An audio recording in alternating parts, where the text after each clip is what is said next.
हे जे त्यांनी आत्ता इथं उभं केलं आहे, आमचं याच्यावरती खूप आधी बोलणं झालं होतं आणि हे किती मोठं करायचं किंवा याला काय महत्त्व द्यायचं, कारण त्यांचे आता हे 10वं शोरूम आहे. ते ठरवताना ते आत्ता जे बोलले की आम्ही सेंटरला काय ठेवलं होतं, महत्त्व कशाला आहे, सगळ्यांचा सहयोग असतो याच्यामध्ये, पण सगळ्यात महत्त्वाचं आहे आपल्यासाठी कस्टमर, ग्राहक.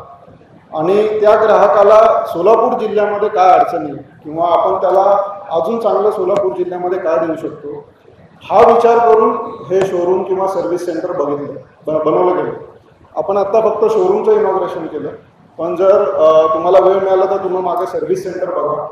जे कस्टमर आमची इथं गाडी वापरत आहेत त्यांना सगळ्यात चांगली सर्व्हिस कशी मिळेल, हा आमचा डिस्कशनचा मुद्दा होता आणि त्याच्यावरती हे शोरूम बनवलं. जर तुम्ही आत्ता बघितलं तर समोर रतन टाटा सरांचा फोटो लागला आहे आणि आम्हाला टाटा सगळ्या ग्रुप कंपनीजमध्ये नेहमी सांगितलं जातं की आपलं अस्तित्व आहे कस्टमरमुळे, ग्राहकामुळे. आणि त्या ग्राहकाला आपल्याला उत्तम सर्व्हिस कशी देता येईल, त्याला उत्तम प्रॉडक्ट कसे देता येईल, आपल्याला जेव्हा कुठलाही निर्णय घ्यायचा आहे, पैसे किती खर्च करायचे, शोरूमसाठी जागा कुठली घ्यायची, आपण किती लोक शोरूममध्ये ठेवायची, हा उद्घाटन समारंभ एवढा मोठा करायचा आहे छोटा करायचा आहे, हे सगळं ठरवताना सगळ्या गोष्टींसाठी एकच मापदंड आहे की आपण कस्टमरला सर्व्हिस कशी देऊ.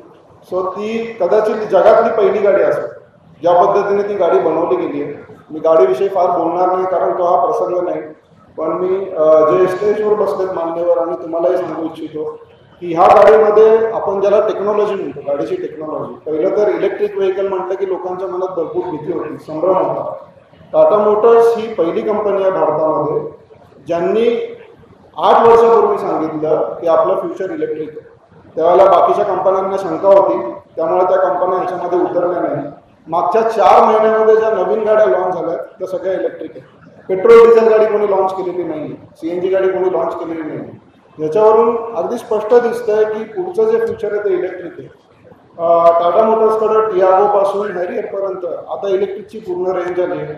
आणि ह्या गाडीची वैशिष्ट्य अशी आहे, तुम्हाला माहिती आहे ह्या गाडीसाठी जे जगवार लँड रोवर जो ब्रिटिश आयकॉन होता, तो रतन टाटा सरांनी ती कंपनी विकत घेतली होती, तिचा प्लॅटफॉर्म आहे या गाडीला. जगवार लँड रोवर तुम्ही गाडी बघितली असेल, काही लोकांनी चालवली असेल, तिचा प्लॅटफॉर्म आहे.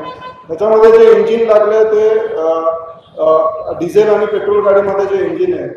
परत या गाडीला आम्ही बॅटरीची किती कॅपॅसिटी सांगतो, या लोकांच्या मनात ही भीती आहे की मी एकदा गाडीत पेट्रोल भरलं संपलं तर मला कुठेही पेट्रोल डिझेल भरता येतं.